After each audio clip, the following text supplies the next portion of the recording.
Hi guys, maayong at magandang araw sa inyong lahat guys.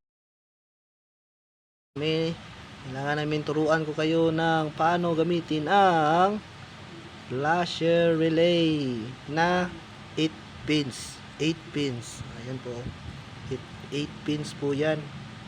Ito po, kailangan lagyan natin to ng positive. Itong linyang to. Itong dalawang to. Dito yung guide natin guys, yung guide ng socket. Ito yung negative natin guys. At saka ito yung mga lagayan natin ng mga switches. Ito yung hazard. At saka ito yung left and right natin, kung anong posisyon ng inyong valve. Ito bang left, ito bang right. At saka ito yung mga bombilya natin guys, papunta sa bombilya natin sa likuran, harapan at saka gilid. Ito sila. So ito yung nagawa naming linya. Ito na po siya. So kailangan po natin lagyan ng linya yung bumbilya natin guys. Ito. At saka naka ground siya para dito. At saka ito rin isa, kunin natin itong linya. Sa turo ko po, ito yung mga linya ng switches, yung hazard. Ito yung hazard. Ito yung mga switches natin guys. Ay, asan ba yung switches?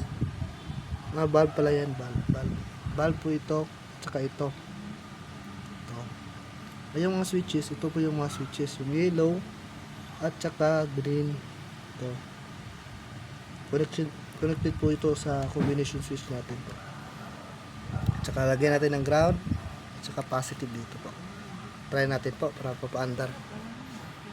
Paandarin natin yung linya ng ating relay. Ito po ang linya. Ay, kung hindi ko kita na mo. Ito. Ito po. Ito po. Lagyan ko lang ng linya. Ang switches natin ito po. Right. Saka left. Left. Ito po.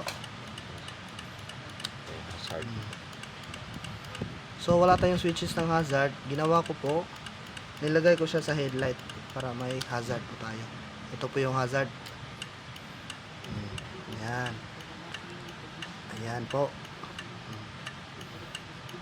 Okay po. Okay. Wala yung hazard. Left. Ayan. Gagawa ko ng second video about dito sa ating combination switch. Lagyan natin yan sa susunod na video natin po. Lalagyan natin ng headlight, linya ng headlight at saka switches po para makuha natin lahat.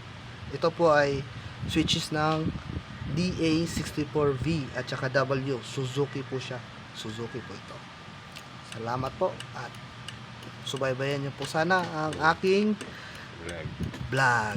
Thank you and subscribe.